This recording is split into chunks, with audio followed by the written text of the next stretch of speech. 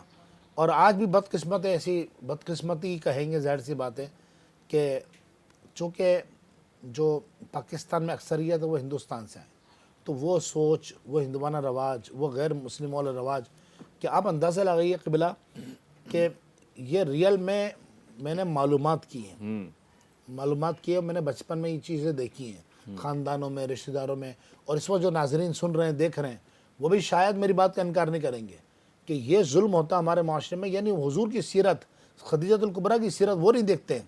یعنی آپ اندازہ لگائیے کہ اگر عورت بیوہ ہونا اور وہ ماں ہو بیٹے کی، وہ بیوہ ہو گئی ہے تو بچے کی رسم نہیں کرنے دیں گے اس کو ہار نہیں پہنانے دیں گے. یعنی بعض اوقات وہ عورت خود پیچھے ہٹ جاتی ہے کہ نہیں میں کیا رہوں گی تو ایسا نہ ہو کہ وہ کچھ اپشگون ہو جائے. لا حول ولا قوت الا باللہ. آقا دو جہاں علیہ الصلوۃ والسلام کی تعلیمات تو یہ نہیں ہے. ہمارا دین تو ہمیں یہ نہیں سکھا رہا ہے، ہمارا دین تو ہمیں یہ نہیں بتا رہا ہے. ہمیں تو یہ بتایا جا رہا ہے کہ یہ ماں ہے، اس کے قدموں تلے جنت ہے. تو خدیجہ الکبریٰ رضی اللہ تعالی عنہ سے نکاح کرنا. اچھا اسی طرح یا نساء النبی لستن کا عہد من النساء، اللہ فرماتا ہے نبی کی بیویوں تم تمام عورتوں کی طرح نہیں ہو. تو ام المومنین سیدتنا خدیجہ الکبریٰ رضی اللہ تعالی عنہ، آپ دیکھیں انسان مطلب جو نکاح ہوا نا، مرد جب نکاح کرتا ہے، عورت جب نکاح کرتی ہے، یعنی مرد کسی عورت کو پسند کرے گا تو پہلے نمبر پر بدقسمتی ہے. یہ پہلے نمبر پہ وہ دیکھتا ہے کہ اس کی صورت کیسی ہے، حسن کیسا ہے، ظاہری صورت کو دیکھتا ہے. مرد کی یہ نفسیات ہے مرد کی کہ وہ ظاہری حسن کو دیکھے گا. اور عورت جب کسی مرد کو پسند کرتی ہے نا تو حسن کا نمبر دوسرا ہوتا ہے. پہلے وہ اس کی اوصاف دیکھتی ہے، اس کی شرافت دیکھتی ہے، اس کی دیانت داری دیکھتی ہے، اس کی امانت داری دیکھتی ہے، اس کا جو ہے ذمہ دار ہونا دیکھتی ہے. اب خدیجۃ الکبریٰ رضی اللہ تعالی عنہ کا جو نکاح ہوا، آپ نے کیا دیکھا کہ دیانت دار ہیں، امانت دار ہیں، محنتی ہیں. آقا دو جہاں علیہ الصلوۃ والسلام کی ذات اقدس کے بارے میں کیا دیکھا خدیجۃ الکبریٰ نے، ام المومنین نے، کہ رسول اللہ غم کھانے والے ہیں. آپ دیکھیں نا، یعنی تعریف کیا حضرت، آپ کو دنیا اچھا بول رہی ہے. آپ علامہ ہیں، فاہمہ ہیں، ڈاکٹر ہیں، پروفیسر ہیں، انجینئر ہیں، مفتی ہیں، عالم ہیں، قاری ہیں، جو بھی ہیں، قبلہ بیوی تعریف کر رہے ہیں تب مزیداری ہے